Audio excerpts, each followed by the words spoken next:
We went to school in the country at St. Peter's Church, and we later on we got a little school down from the church, but it was named St. Peter's, and the cornfield was our baseball place, and we had a fishing pond by there. We went to school every day. We sang. Our main subject was English, arithmetic, and reading. We only had one teacher for the whole school. Her name was Mary Bennett, and we had two recess, and we studied, and when one class was being in possession, the other part of the room had to be very quiet. And we went from the first grade until the 7th, then we had to go to high school. And high school was way over in the city on the south side, and it was about a mile and a half or 2 miles to walk. And after you finished high school, you had to walk those walk that long ways, and they had the bus to pick up the white, but they didn't have any to pick up the black at that time. And we would have to walk over there 5 years to graduate. Most of the girls fell out, but they went so long and different things happened in their life. And but I had the determination that I wanted to finish, and I did the whole 5 years. And the Lord was good to me in the midst of it. Nobody bothered me in going, and down at the white was, they used to pick at you, dude. The only thing they did to me in the summertime, and when it was sanding time, when the thing would dry, they would run fast and knock dirt up on you, but they didn't bother me no way physically. And we had a pastor that he used to do construction work. He'd go around and pick up people. And he saw me one morning, it was real cold, and he passed by and he told me that he asked me, did I walk over there every day, and I told him yes. So he told me he was going to come by that way every morning when it was cold and pick me up and bring me to school, and he did. And he did that until I graduated. He would come by and pick me up and take me to school, which was a blessing. Then when it come up time for me to graduate, my people didn't know anything about graduation. They didn't know what that meant. And I had to have money for gowns, for robes, and they would give a ring, and you put your cap and gown and diploma. You had to pay for all that stuff, and I didn't have any money. I couldn't get my people to understand that I needed money for those things, but they would tell me, when you get your diploma, I'll buy you a ring, I will buy you this or that, but I need it before. So my sister, and then I didn't have proper clothes wearing for the high school, but my sister gained weight. She was married off with a soldier. She sent me all the whole clothes, so I had nice clothes to wear. And then after that, my now sister-in-law, she wasn't my sister-in-law then, went in a store down there and tried on a white dress. And it was a little too small for her, but when she pulled it off, it had lipstick on it. But it wasn't her lipstick, but because she had it on, the people made her buy it, so she had to buy it, because you couldn't say no to them now. Whatever they said do, you'd have to do it. something would follow. So we'd always try to keep peace.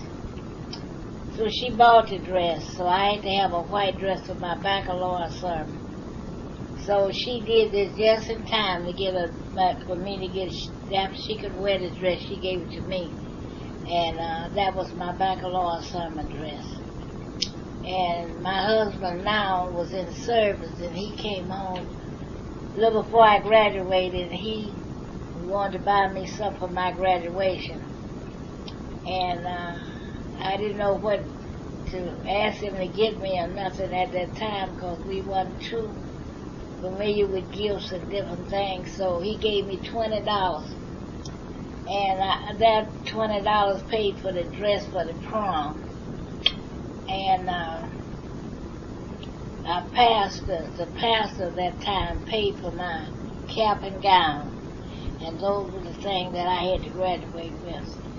So I look back on that, and I'm thankful to the Lord that somebody understood to help me to do the thing that I want to do, because I was so long getting my ring, and the class got upset with me because they wanted to be wearing their ring, but they would not let some of them have a ring. They all had to get their ring.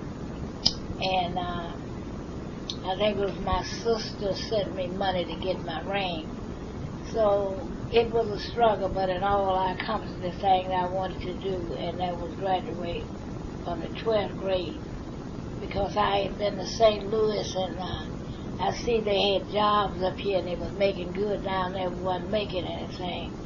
And after I got my diploma, I came to St. Louis, and that's where I first got a job making some real money, because down there you could work all day and make $1.50. But when I came to St. Louis, I got a defense job during the time of the war, and I went on from there. And I thank the Lord I've come this far.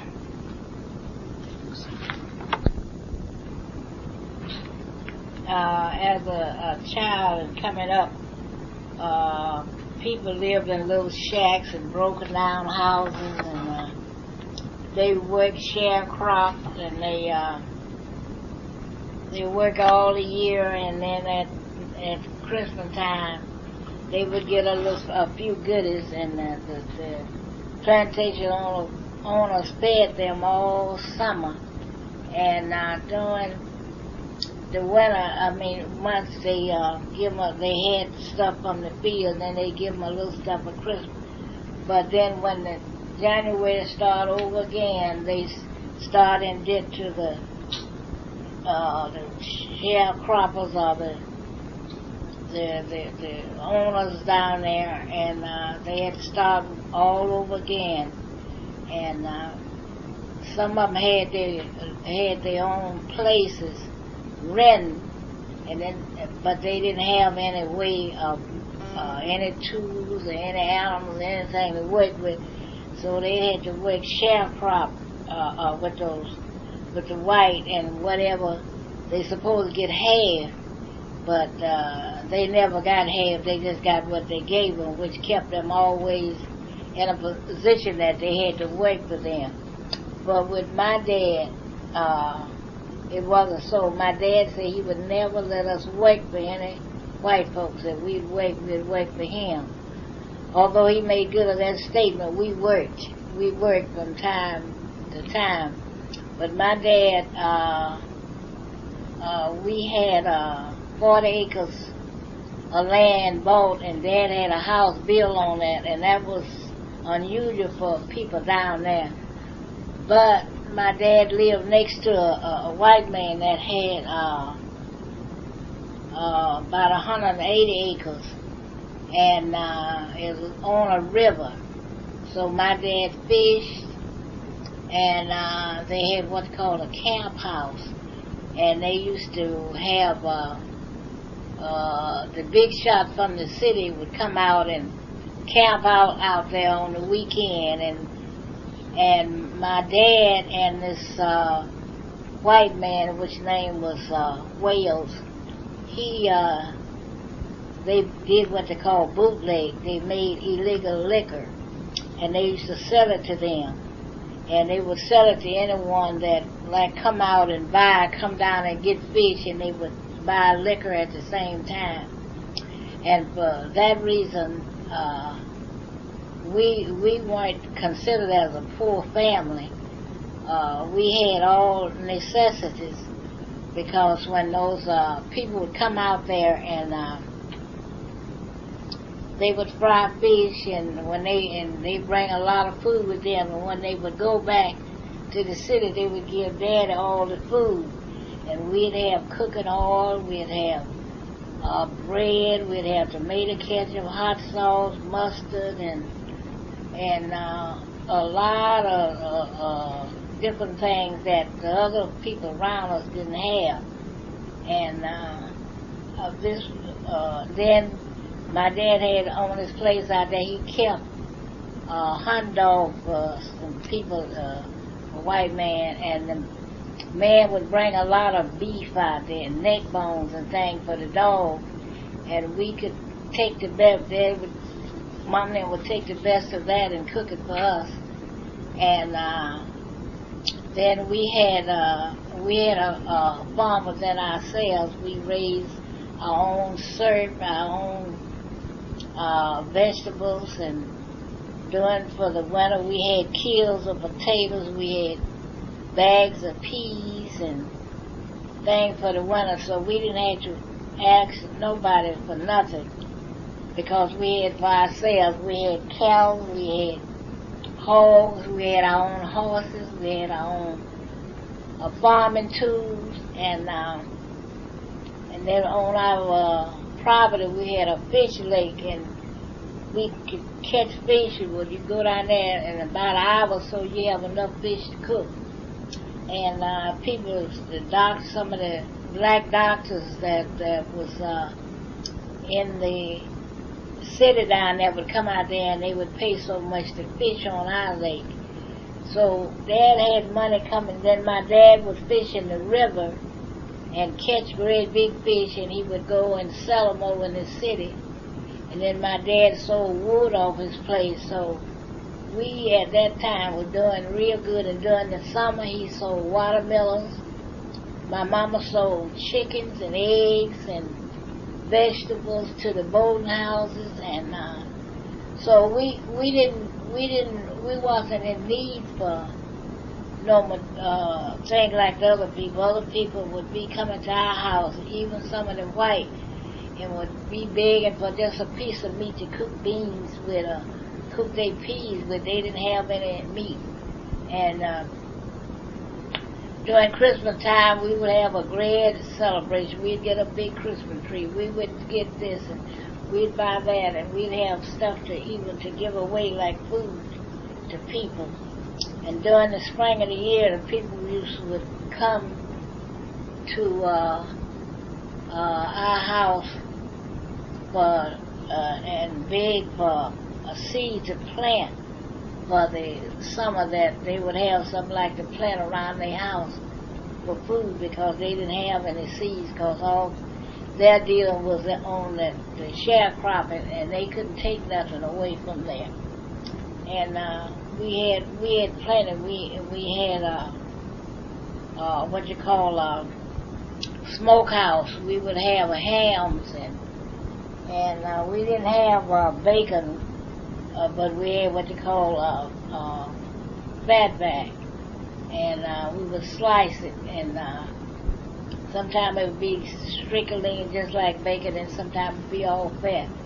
And then we had all the other things, and during the first of the year, they always say if you cook hog head and black-eyed peas, you'd have food the rest of the year. So that's when we would get visitors. They would come around trying to get a piece of hog head or hog joe or something to cook, hoping that the year would be prosperous for them by having that. And we used to have to give them that. We had to share with them, so they would have something to look forward to for the year. And one thing about it, the hot water would come up though every year, and that was real bad. And at the end of I had two sisters and a brother, but my brother left and went to St. Louis. My sister got married and went with her husband in service. My older sister got married with nobody at the house but me, so I had to do the plowing, I had to do the taking care of the horses, and all the feeding the chickens, feeding the horses, and I had to knit the nets for my dad to go fishing with. Then I had to go down there and help him raise the net sometime out the river when he didn't have anybody to help him. And as a child, from about 9 to about 18 years, I worked as a slave, but I wasn't working for a slave master. It was in my own house that my dad vowed that we would never work for the white people, but he said he would keep us busy, and he did that. And I was about 20 years old when I left home. I came to St. Louis on a vacation, and my cousin got her boss to let me work during the summer. Vacation out of school, I had one more year. And when I came to St. Louis and worked, I worked 2 weeks and made $40. And down there, you'd had to work over a month to make that much. So, back 2-3 months, because you'd only make about $1.50 a day. And I said when I graduated from high school that I would come to Missouri to live, and I did. In 1945, I came to St. Louis to live, and I've been there ever since. I living in St. Louis. I came and I went to the Urban League and got a certificate, and then I went and took up some work with the home health care out on Fifi Road, and that was the work I retired from, taking care of patients in the home. That's it.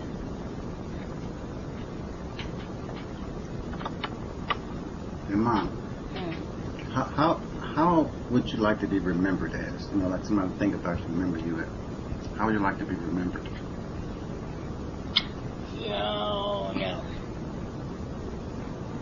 Well, I would like to be remembered as a person that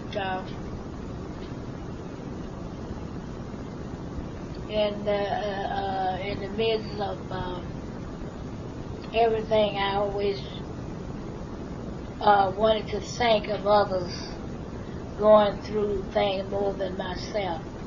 I always wanted to share myself with others. Try to make a better life for somebody else as well as I was for myself.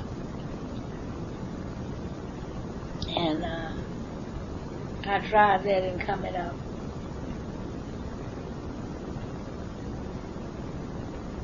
Because in coming up as a child, it didn't seem that people share or care for one another down there. My mama, well, I had my mama's family only to deal with. And my grandmother was old. She was real old. She was possessive. She wanted to run her children's life, just like I would be to tell you how to do your wife. You know, don't let her do that. And she would choose boyfriends. She would do this, and when they come there, or the husband there, they would live with her. She would say what they could do and what they didn't do, when they go to field, when they this, you know. And if you was a part of the family didn't go in with her, then she would make all that family dislike you. You was just kind of alienated. And I remember once as children,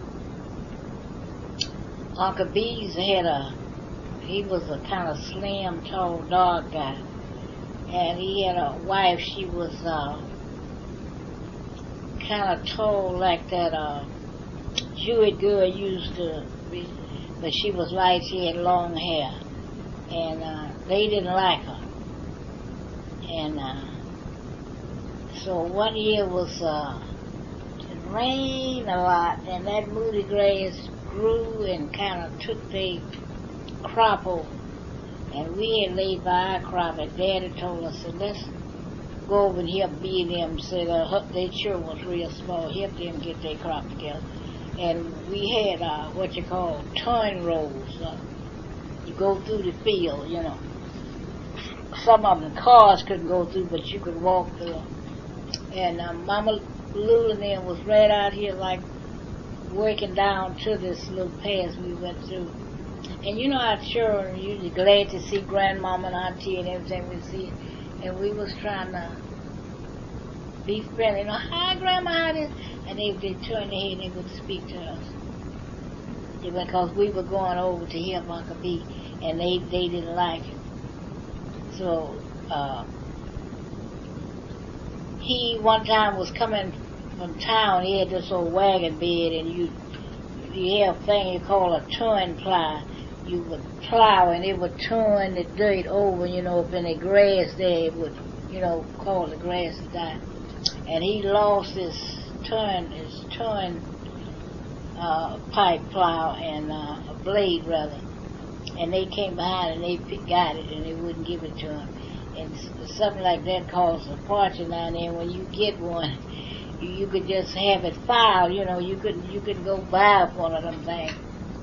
And they wouldn't give it to him. They laughed about it. And Daddy heard somebody of them, they were laughing, we'd give them, but we went over trying to help them. And they didn't like us. They never had nothing to do with us. And so Daddy said she wasn't gonna run his house. And so she couldn't do nothing in our house, nothing telling us what to do, what to not to do, and none of that. And one day, somehow, what was that girl named? Leela was her name.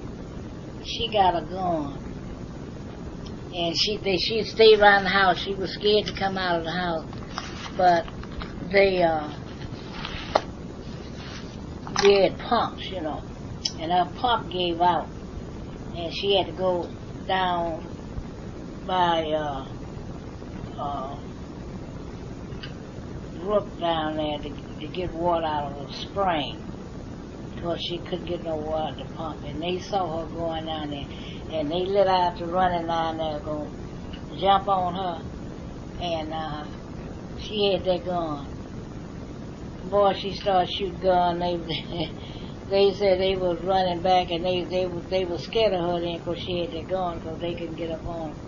But they kind of had them cut off from coming out, because they was on the road. They'd come out and go. But they finally moved. I got that lady's picture here somewhere. And they finally moved from over there. But Mama Lou, they didn't even visit us, because she couldn't run out of the house. And you know, we didn't have no closeness as a family or nowhere. And even when I was grown, I didn't even have a girlfriend. Those houses was way apart. And if you didn't have your family, see, you didn't have nobody on it. Well, I have one girl I used to go by her house, but she was way under me. And when I think I graduated before she got in high school. But there was one girl that I could have been friends with. But she was called, back then, she was called herself Black and Guyton. And I wasn't thinking about Guyton, but they knew he liked me. And they wouldn't have nothing to do with me. And she would stay about far from me in West Florissant, but we had to go around corners and things. And when we get to the corner where I know she couldn't see me, I would run and try to catch her, but I didn't know why she didn't like me. But I think when she got in her corner, she would run, because when I got out, I was about the same distance from her, so she'd have to run too. And I had to walk that long way, look like I walked for about River Road, clean to 270 somewhere like that, going to school. I had a long way to walk, even longer than that. And I never had a friend. I never had nobody to talk to. I never had nobody to, be with as a friend. Well, this Bernice over here, I knew her, and she wasn't living with Mama Doll at the time, but she had a friend that liked Guyton. And so Bernice wouldn't have nothing to do with me. I wonder if she ever think about that now. she would have nothing to do with me. And on Fields Day, when we would get to meet this girl, Lily Florence, she dead now. But when I would leave Fields Day, because I'd always had to leave early to get home before night, because I had so far to walk. And Guyton was leaving one day. I was leaving early, so he saw me leaving. He called me. And that was Field Day is when all the country schools come to the city school.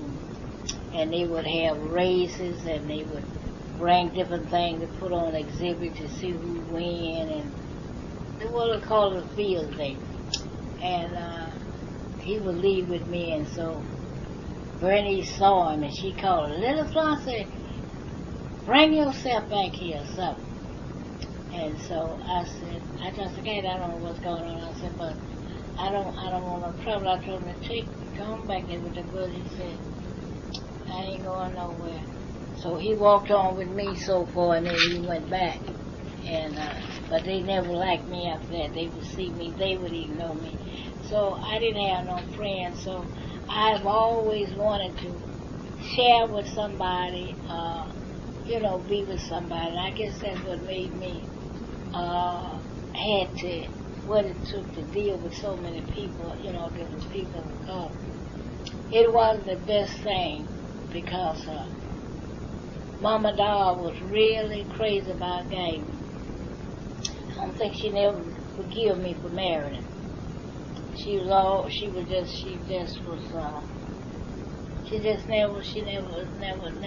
never gave him up. And she used to make Red so mad.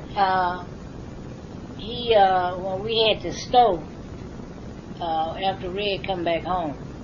Now Mama Doll couldn't tell time on the clock, but she could feel when it was time for Guyton to come home from work and eat. You see her ease up to that door, and she's standing there. Time we pull up that, damn! She just hollers like that, damn! And Red would get so mad, and she did that until we left that store and left her down there. But she could tell what time Guyton coming in.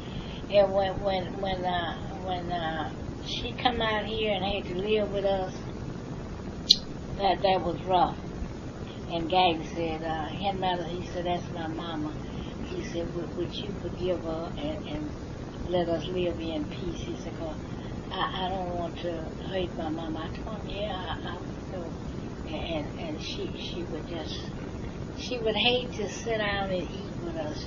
It was just Guyton all right. But I don't know how that, but Guyton did something, but he was the only son that really took, he'd take her to town. He had a car, but he'd get up early in the morning, take her to town in the wagon and get all the stuff that she needed in the wagon, or if she needed to carry something to town, bring her back early in the morning. Then he would get his car later on and, go to the city, like that. But she never gave Guyton up. And she was coming, what is that? That boy ain't gonna eat that stuff. I said, well, he been eating it. That boy ain't never liked no cabbage. She would just be in the kitchen. That boy ain't never liked no cabbage. I said, well, he been eating since he been with me.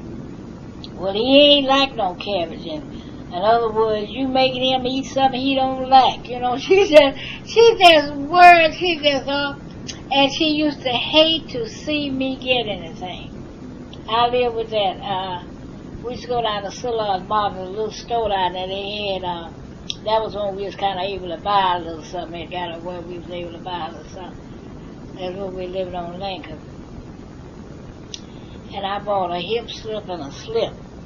And one while, hip slip was 25 cents when we first came to St. Louis. I wasn't able to buy that. But they was, I think, around $1 or $2 then. I got me a slip and a hip slip. And she saw them. And she told Guyton, I want some slips like that gal got. That's what she called it. And Guyton said, what kind of slip? She explained it to him. So he knew that's where, well, I was buying at Poor Mother's too. And there was that little store right up there down from the church. So he, and she would want it to the lace, to everything, just like what I had. Guy come on one day, he said, Henrietta, he said, what kind of slips or whatever that you got? He said, I done been in every store that I can find. I want to see what it, because he said she'd go there and look, no, that ain't just like it. No, that ain't just like, she wants something just like I had. And see, I lived through that. And if I get a new hat, I'd have it on a little shift rope. Every time she go by, she look at the hat. Where you get that hat? I want a hat just like that. I said, Mama, dog, you want that hat? Take it. She'd get it. She wouldn't say that's all right. She'd grab it. Get it and take it on up there. Anything she saw me with or something she wanted. And you know, you wouldn't think she was like that, but she was like that. And she would want Guyton with her as much as she could get it all the time. But he told me, he said, now, babe, I know I'm your husband. He said, I'm not going to treat you wrong. He said, but I want you to try to understand my mama. And that's the way that I had to live with her. And so she was living over there on Banner. But when you bought this house for Guyton, he, you know, let her live. I know this man, that old boy, I forget his name. But this white man lived in that little house over there. He had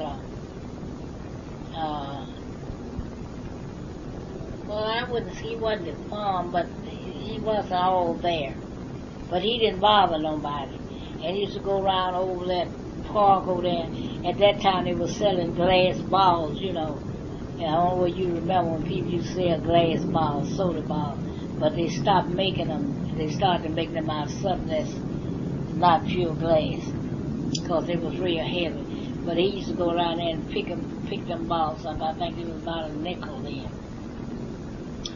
And I think they had a few cans, and he'd pick them up, and he'd bring them home, and his daddy would take them, sell them for him. That's where he got his money, because he wasn't able to work, you know, or do, but he was a grown man.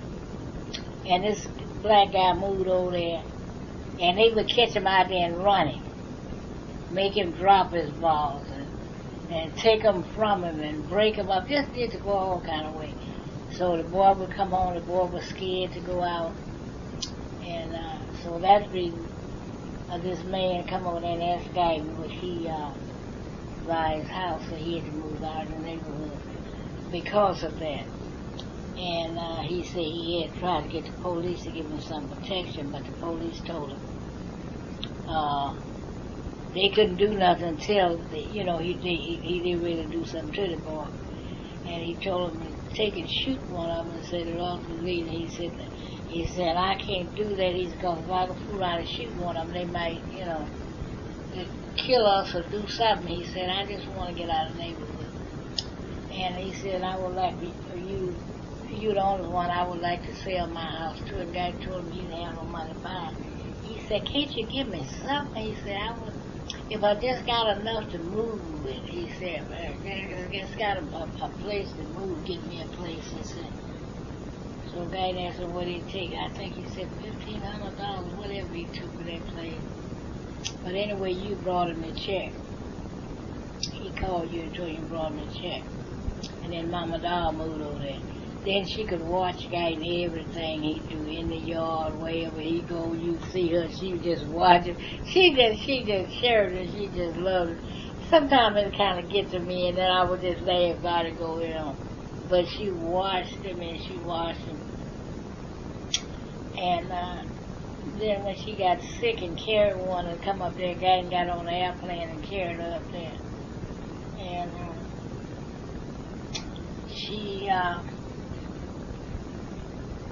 they said she asking him, left a time or two, go in place, ride around and them. And her and Carrie stayed at the house, but they come back. And said they left, and he told us that we gone now. But she didn't know he meant he was coming home. And they all said bye to him and they left. And he got on the plane, come on back home. They said Mama Doll was still standing out there that evening. Oh, the way she saw Guyton went. Mama, what you doing out there? I'm waiting for that boy. And said, Oscar said, honey, at home. What? And they couldn't keep up there for 2 weeks. He had to go back and get her. Carrie told her, come get her. Said, Mama wasn't meaning there. And they had to come get her. And when she come here, she stayed red with Guyton. But her mind got real bad, and she got where she would lose her money. And she blamed me and stole the money. And she'd be in there, honey. And I'd be back in the back room. Guyton said, well, come in. Now here, I had my money right here in this pocketbook, and it's gone. He said, Mama, what you think happened to your money? You don't think Henrietta got it, do you? Well, it's gone. He said, Henrietta come in here, Mama find her money.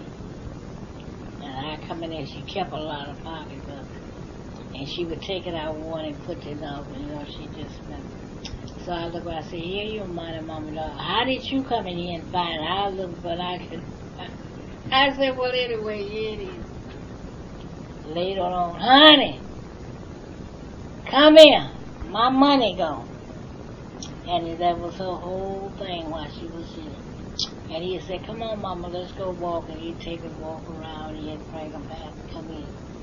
She'd go right back in there. She done missed her money. And she got where she wouldn't take no bath. She wouldn't do that. She just stayed. When she wanted to go, and so Guy told me, asked me, would I give her a bath? So I told her, yeah. So I told her, I said, Mama Doll, you got to have a bath. I've been bathing my hair all this time. Now, yeah, you talking about you ain't give me no bath. So Guy told her, Mama, you got to get a bath. So I went and tried to get her a bath. She grabbed me and she bit me, a whole mouth. And I called Guy and I told him, I said, your Mama said her bit me, I can't, she won't let me do this. And so he come in there and talked to her, so she finally let me help her get a bath. And he would every time, so I would help her get a bath. And the last time I gave her a bath, I had her to sit on the toilet stool, and I drop a gown over her head and tell her to put a gown on. And I told her to stand up that day, and I said, come on, let's go to bed. And she stood up, and she fell over behind the door and fared the door up so we couldn't get out of it. So I called Guyton, and he up and got the door open. And it scared me so bad, she was out. And hear me had taken training what to do when a person fall. I was so scared. Scared me so bad I couldn't even think what to do. And I said, oh! And I got a cold towel, and put around her face, neck and face. And she came to.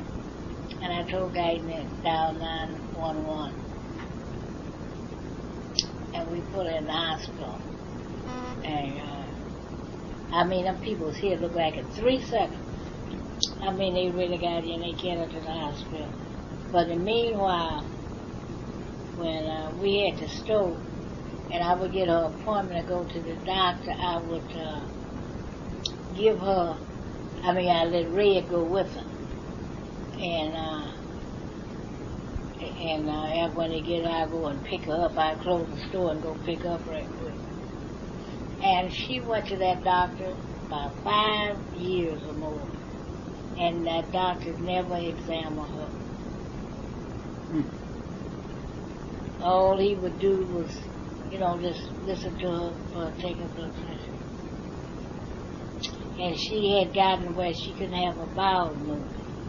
And all she'd want to do, it was a pill, I don't know whether it still got it, I called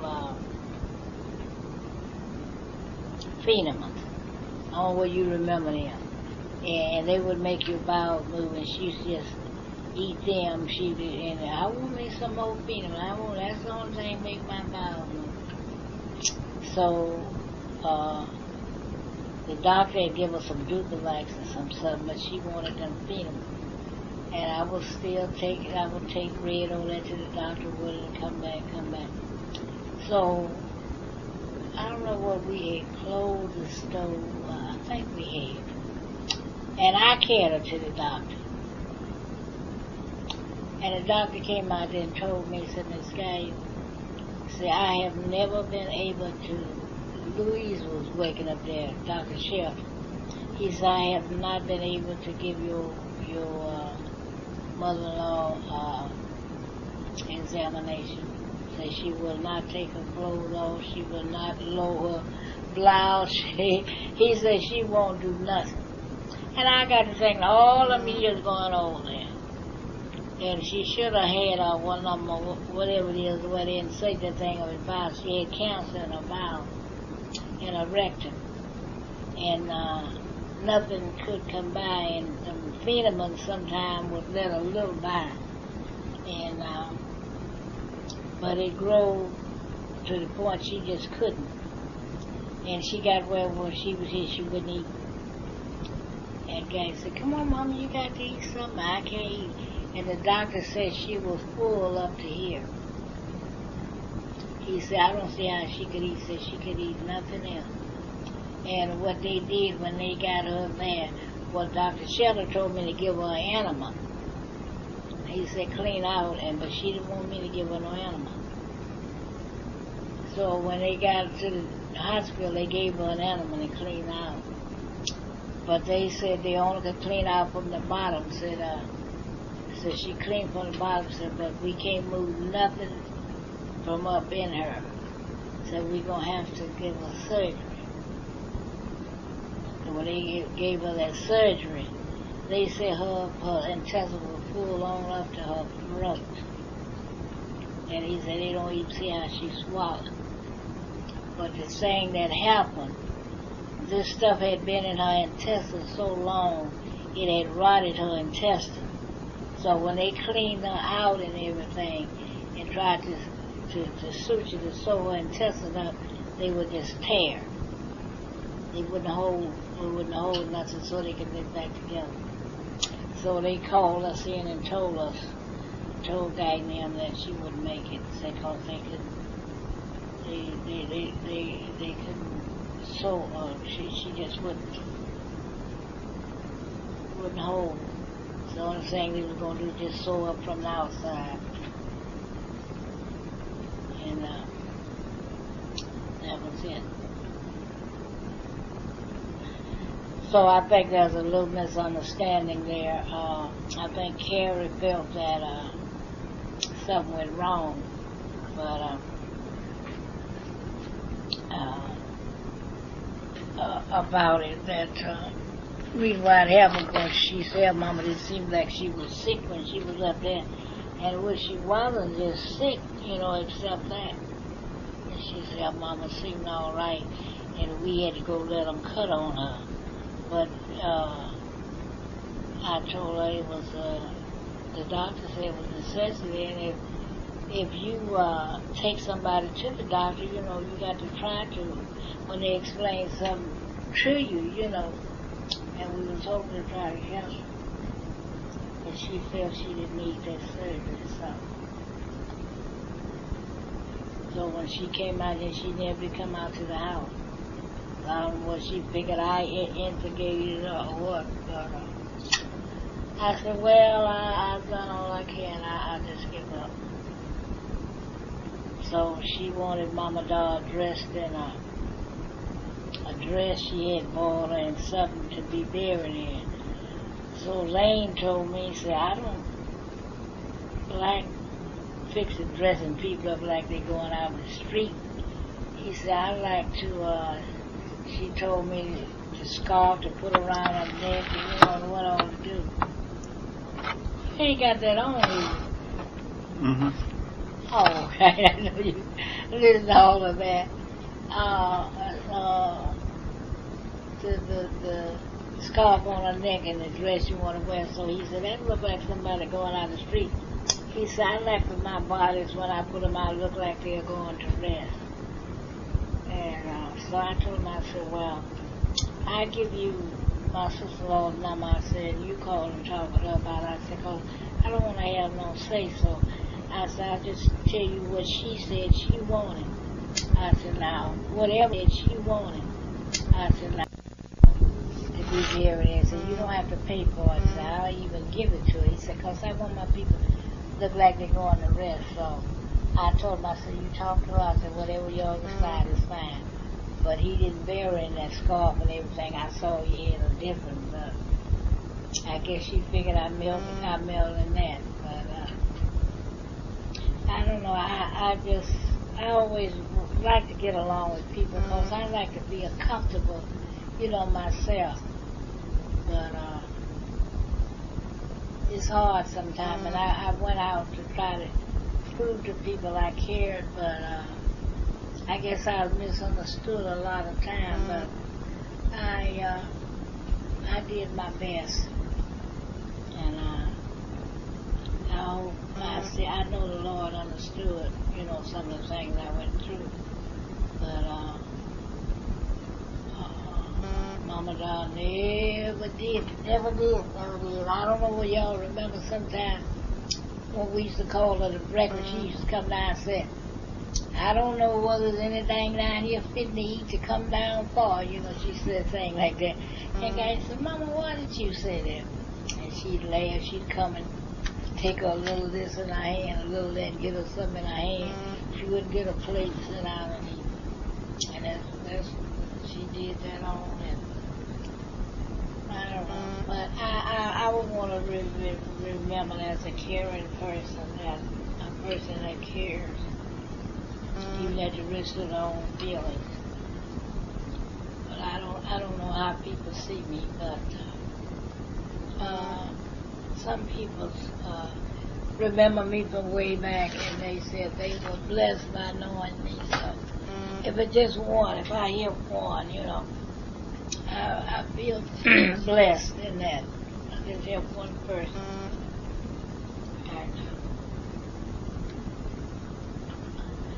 So that's enough of that. Talk another time. Yeah. What is it that you want us to do? Your children. What do you want for us? I would love for y'all to stay together and tolerate one another. I mean, I know it's kind of hard, but I would like for y'all to tolerate one another and ask your wives to tolerate your in-laws and things and try to get along when we are gone. Whatever we have left, I would like for y'all to divide it up where there'll be peace. I wouldn't want, because a lot of time when families die, whatever's left, the family just get bought all apart because of it. This is felt they should have this, and felt they should have that. But I would that it wouldn't be done like that, and I would like to. If we could get together one time as a family and talk about it or something, and let one or two or something have to do with dividing of whatever is left. We will have a little something, but it ain't gonna be that much. And it's not enough to lose friendship over. You know what I mean? It's not enough to live friendship over. Lose friendship over. But now I feel here, Cheryl and Philip might, because they feel, I guess they the last one, and I know Trina saying, I know,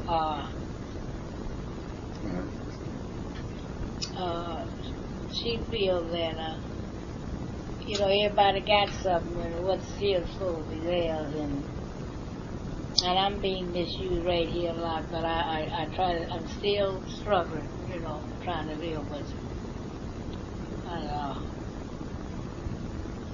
But I really don't want no misunderstanding. I would love for y'all to get along. Philip said as soon as we dead, he come in here, and that time he here, he said wherever he is, he leave me come in, he gonna get the house. Well, so I told him you stay right where you are. But he said that before he got his house, but I guess he got his house now, he'll do different. He'll do different. So. When, say, if something happened to you or something happened to Daddy first, like, what is it that you want us to do? Say if something happened to Daddy first, what would you want us to do for you? What is it that you see? Well, if Daddy go first, I think I would want. I know I wouldn't live here because I never lived by myself in a place like that. And I wouldn't want to really like them come in and live with me or nothing like that because it would be pushed to the corner. I would like to go in a home if I'm able to take care of myself, I would like to get in one of these senior places, where there's some place for me, where there's care in the home. Like a lot of these places, they got a lot of our members staying there. I would like to get rid of all this, get rid of everything, and just save a little something for me, money-wise, for especially that, but the rest of everything that, just divide it up or whatever. If he leave first, because I wouldn't have no need, for nothing. Just by myself, and I would like for y'all to check in on me, see how I'm doing, and, and my needs, which would be very small. And I hope I wouldn't be having to go to the doctor a lot at that time. If I did, I would like for, some of y'all to be there, but they do come to those places and take them to the doctor, but I would like for one of y'all to go with me, because I have worked at places where, like, if I come pick them up, but people I know, they come by and pick you up, but some of them come by and pick you up. You got to get the right one. Some of them have patience with you, and help you in that. And some of them just come up there and stop, and they want you to get in there and get on. And one man, I was putting a lady on, he told me, if I don't know she had to have help, I wouldn't have come. I'll let the other folk come. Well, you don't know, and so I had to do to try to help her in and help her off. But some of them got where he had too, where if you had a wheelchair, you could let down, sit in it, but he didn't want to do all that. He just wanted to sit in his seat. And but I would like to, y'all to take me to the doctor or something like that, small thing like that. Cause I feel it ain't gonna be too long between our deaths, so I don't.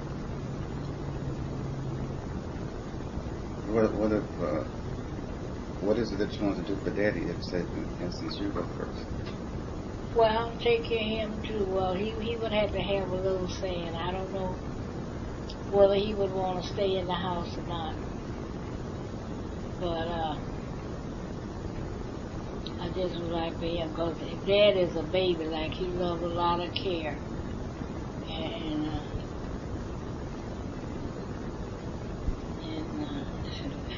Shirley said, what she said, I said something about you. She said, yeah, she wish she was able to buy our love like you had bought it. I said, ain't nobody buying no love, but you know, yeah, he done bought y'all off. You know, she feel everything she does is wrong. You know. So I said, no, ain't nobody buying no love. I love y'all, but you're not really helping yourself with some of the things it's done, you know.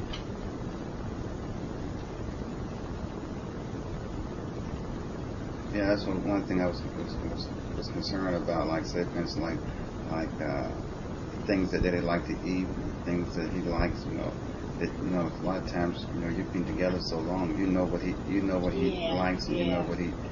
Well, now he'll tell you what he. He did what he. That's one thing I would like for y'all to try to see help him with his eat, because he loves to eat, but a lot of things he don't need. But as he said, he's soon be 80 years old, and he didn't come this far. Why punish him now? But turn that off. But yeah. No, go and see it. Go and see it. Yesterday we came home from church, and I had no food, and I had one of these little top pieces, and I fixed it in the stove, and I made a salad, and I had bought some stove chicken and dumplings, so I fixed him a bowl of that and gave him a couple of slices of pizza, and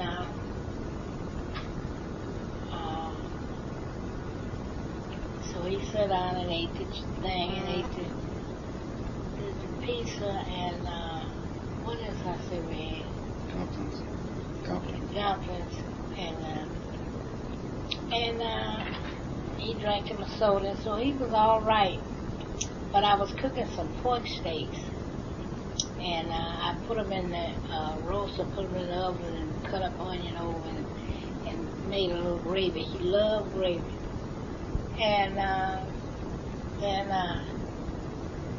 what's that next? Pizza.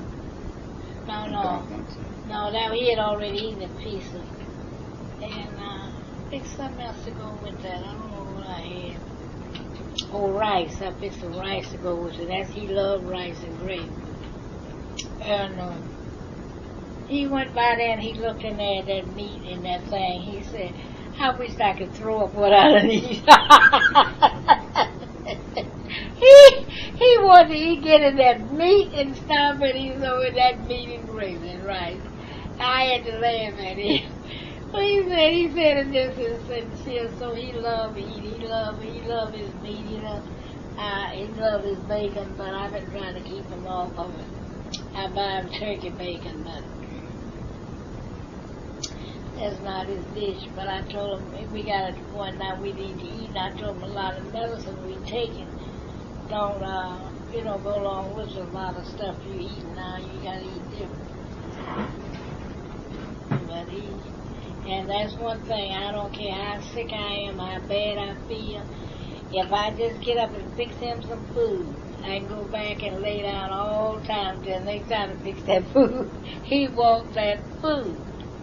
But now he'll say, if I just say and I'm not getting up, he will go out and buy something. But he buy the wrong thing, but he'll go out and buy him something. And he'll bring me some back, and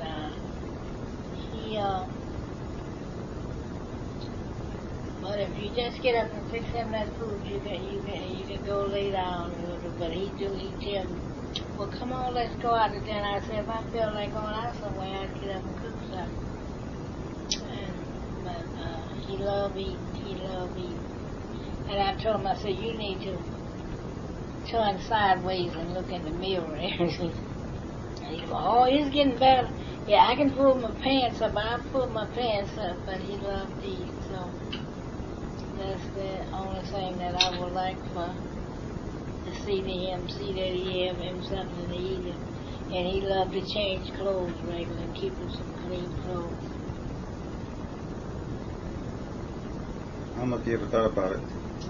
If there's something that you can do differently, and say like in your life for you to go back in, is there anything that you would do differently? Me?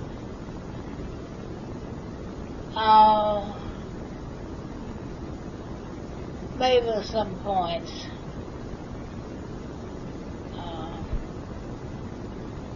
I would have, but it wasn't any love in our family. That's what I would have loved to. If I could do different, I would try to bring my mama and daddy together to support me as a daughter growing up. Because I didn't have any. Dad and mama was at it all the time, and I didn't have nobody to go to and talk to. I lived so far from everybody. I never could have like a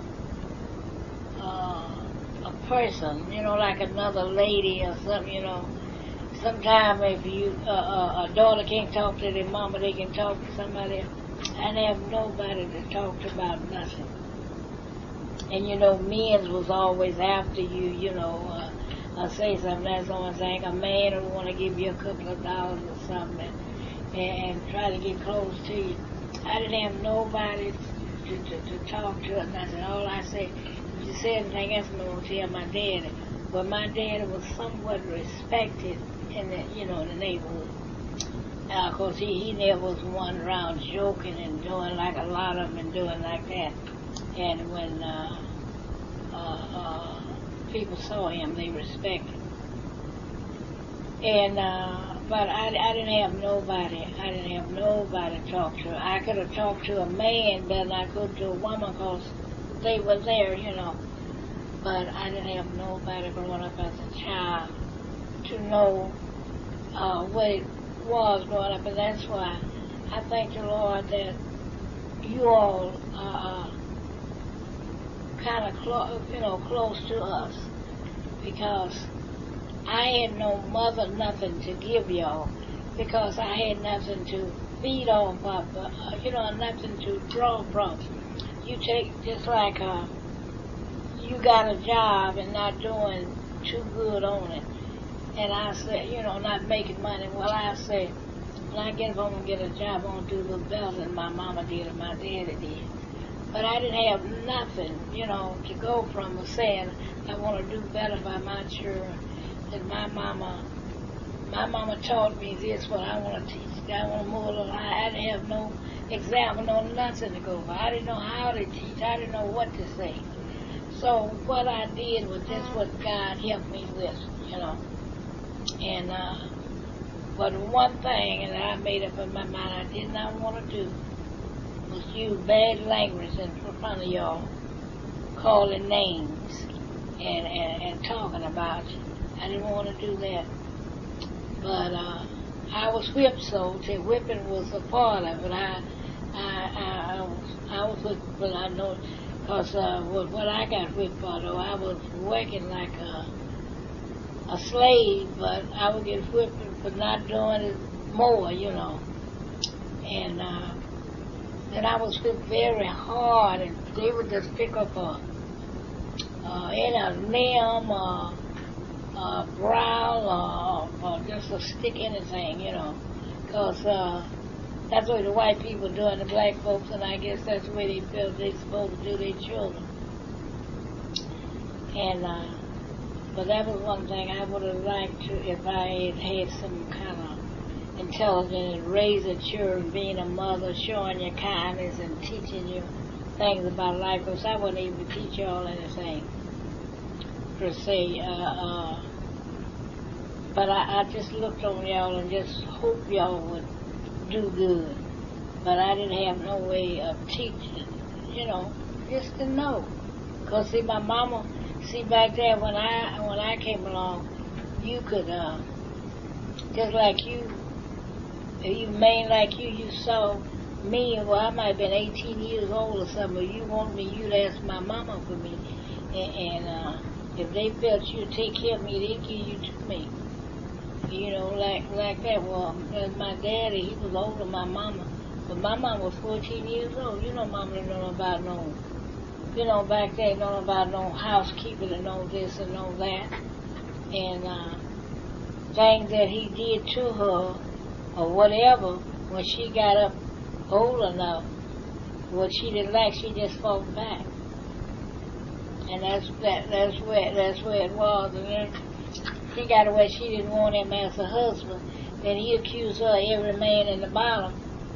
And every time he see her talk to a man wave at her, that was a great big thing. And they fight like cats and dogs. And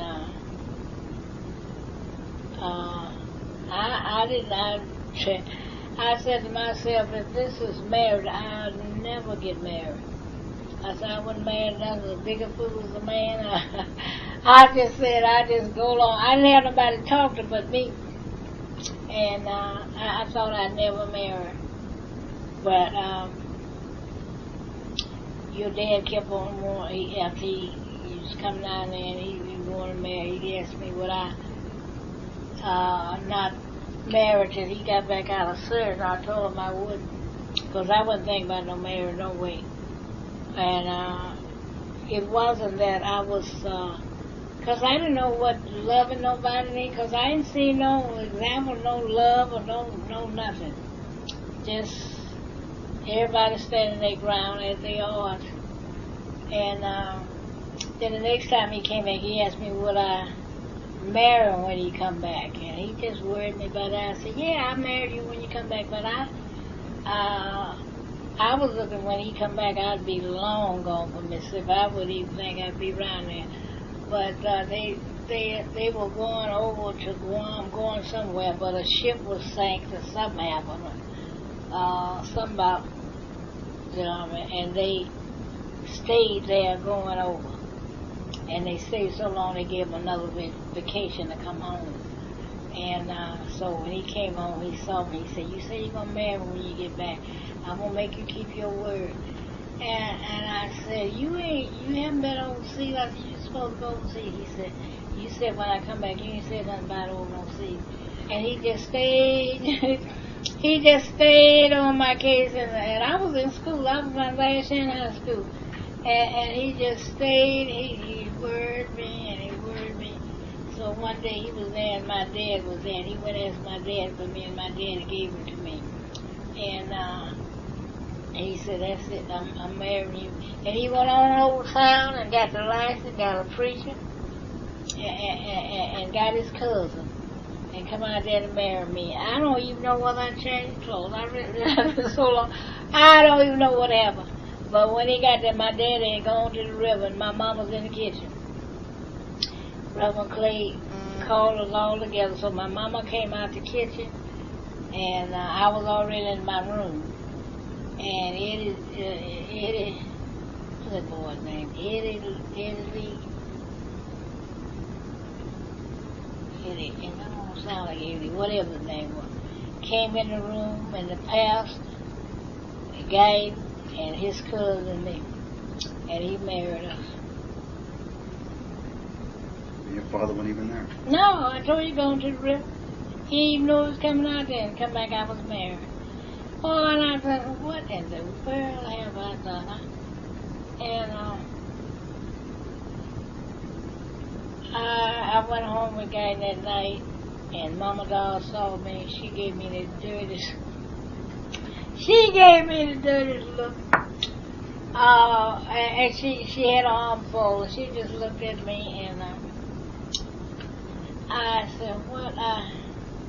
I wanted up there so red, that little something he slept on there, and we had to bed, and I got up that morning early. I had to get out of there, and he had a car, and we got out, and I didn't want to go back home. It was that sad. I didn't want to go back home, and I didn't have nowhere else to go, and we just were riding in the car. We went up what they call Blue Cut Hill or somewhere. And at that time I was crying, so I was crying so until I parked the car. And I cried, and then he just fell over on me and he started crying. We both were just booing and crying.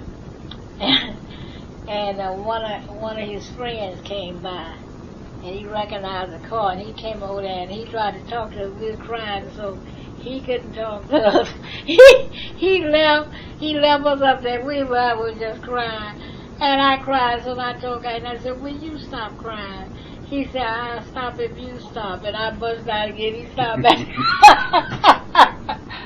Oh, I cried so that day till I felt like a piece of paper. I just looked like I was dried out.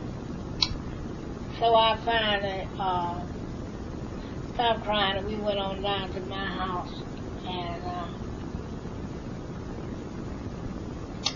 I don't know I don't remember him staying all night at our house, but we ended up at the pastor's house that did so much for us and helped me to graduate and everything. And he helped give my thing to graduate. And he told us that he would take me to because I wasn't driving then. And he took us from his house when the guy was going back. I think we had about 2 days together, but we didn't have no together. We were just married. There was something. The whole time I went on back to school, I tried to shake it over like nothing happened. I went on back to school, and someone found at the school that I was married. And one of the girls that was lacking Guyton wrote him a letter after she found out he was married. And he wrote a letter back. And she had this letter in her book, and it fell out, and somebody found it and brought it to me. And I don't know what she said to him, but he told her that he had always loved me, and they told he loved her too, but he had always loved me and he wanted me to be his wife, and he was sorry. Said, but it was over, or something like that, and somebody gave me the letter. But I knew the girl. That girl was here in St. Louis some years ago. I don't know whether she's still here now or not. But they gave me that letter, and after that, when I got out, of course, Sister Baby used to come down home in the summertime because they had so many packing houses up here around where she lived. All that smoke was all time smoking. It said done something to her lung, and the doctor told her she needed to get out of why she used to come down there. And one day she was down there, and I was telling her what a miserable life I lived. I was about 17 or 18. And she listened to me because I didn't have nobody to talk to. There's a first woman that I got to talk to. And when I got through, she didn't have no comments. She said, you know what? She said, next time I come down here, she said, I'm going to take you back home with me.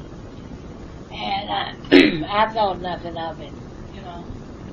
But the next time she came down, that's next summer, she said, all right, Henrietta, I'm going to take you back with me. And she said, don't forget I told you that. And I'm wondering now, because I didn't have, because Mama had money and Daddy had money. Because my brothers and sisters, he was sending Mama $50 a month, which was a lot of money back then. And then she was selling vegetables to the boarding houses and chickens and eggs and butter and stuff. She would go by the bank and put about $15 in the bank when she get through, and then she'd have money to bring home. But that was a lot of money, $15 to put in the bank. And I would need Presto as a teenager wear. I go to Mama and cry. She wouldn't give me nothing. I go to Dad and cry. Let your mama buy. And for that reason, I didn't have Brazils, I didn't have personal things that I needed, and I just had to use what I could get where. And so I was thinking of going to, but Laura May got married, she gained weight, and she sent me her clothes back. Well, we were about the same size, but she gained a lot of weight. Then she got pregnant too, again, because she had a baby before she got married, and that was Bobby Jean. And so she didn't go to school no more. And I had her clothes, outside clothes to wear, but underclothes and things I didn't have. And I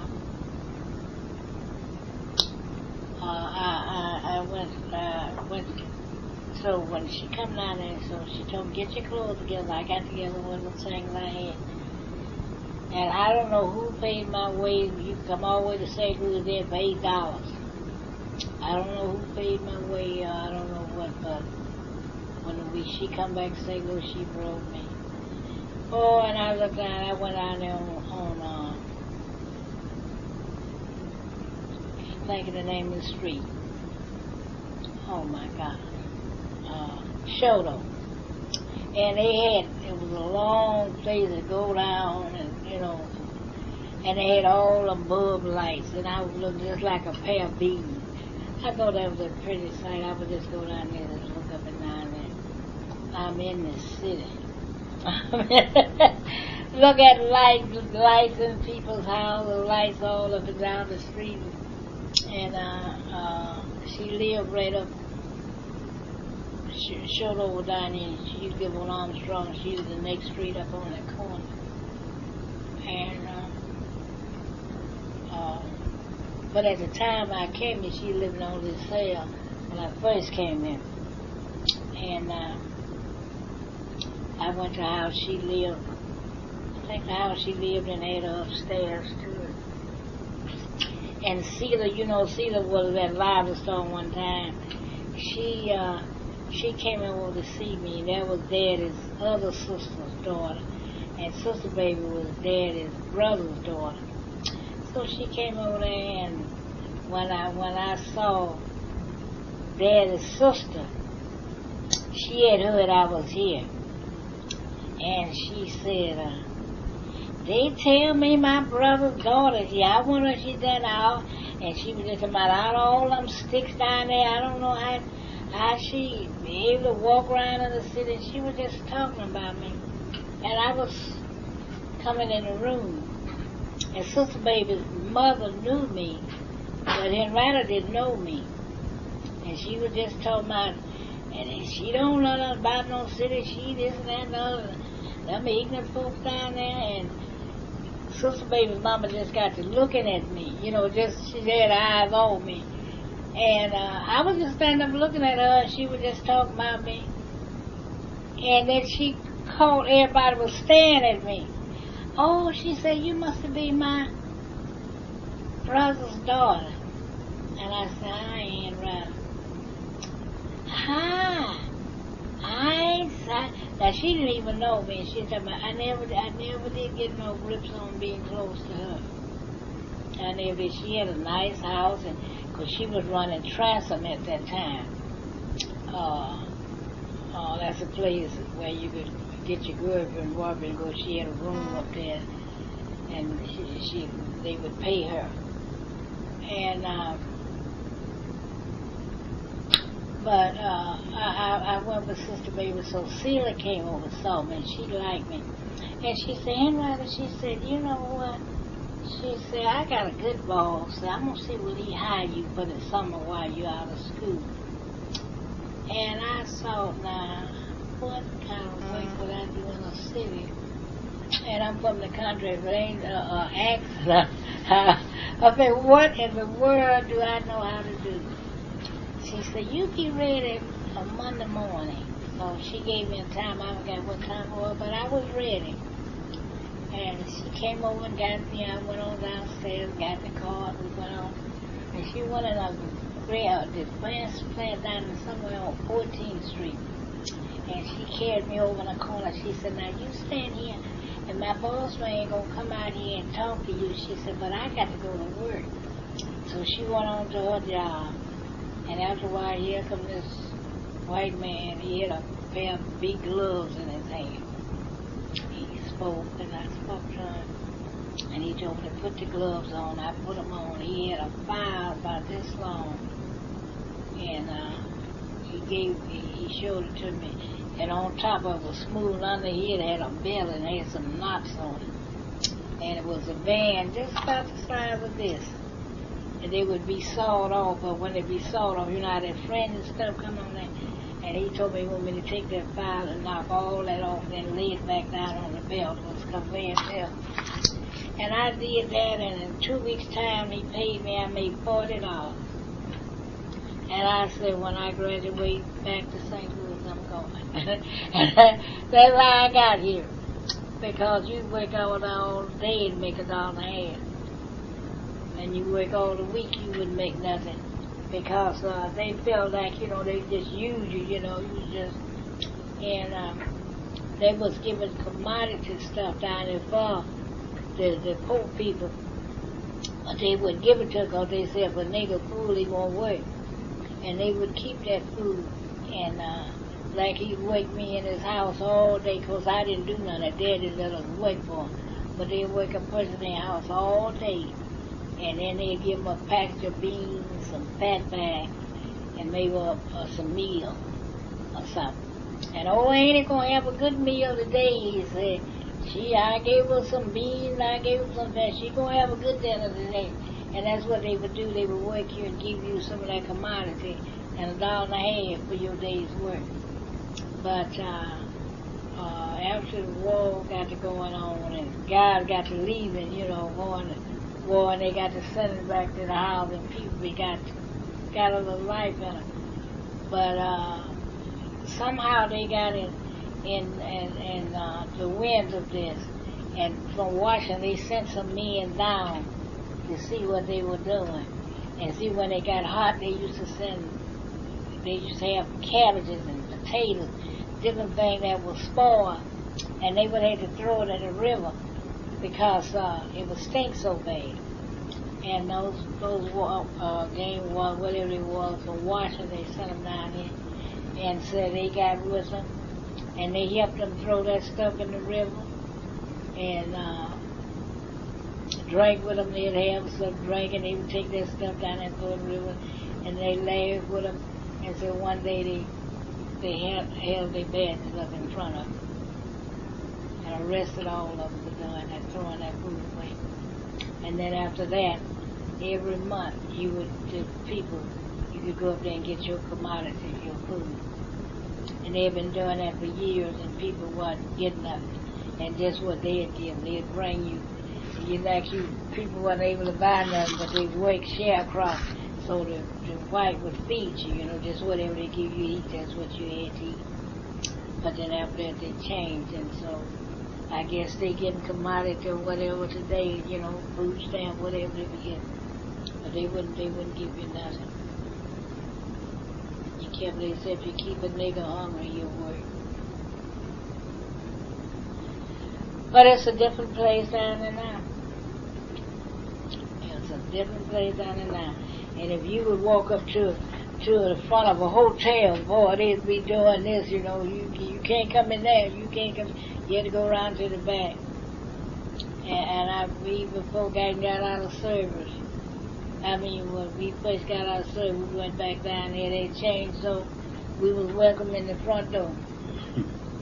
Gave us a suite, and we went for it. We had our food brought up. We didn't even go down to the thing to eat.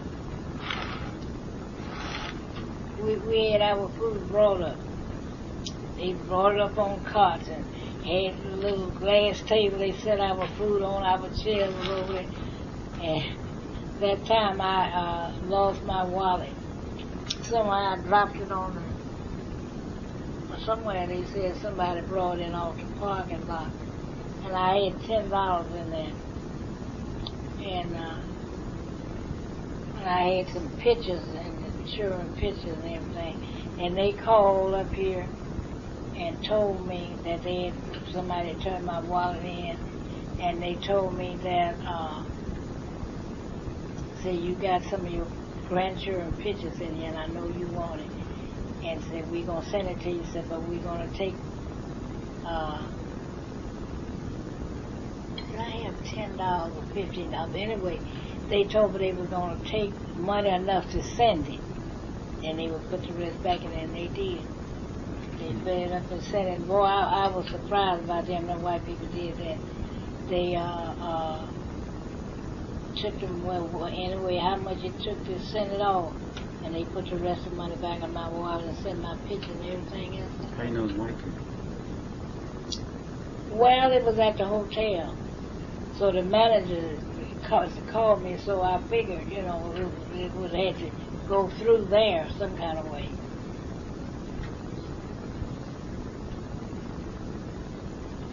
Of course, the manager at that time could have been black. I don't know.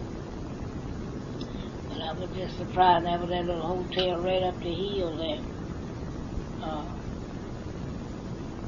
They had a big hotel they called Gilmore's Hotel, but we always stayed in those small ones.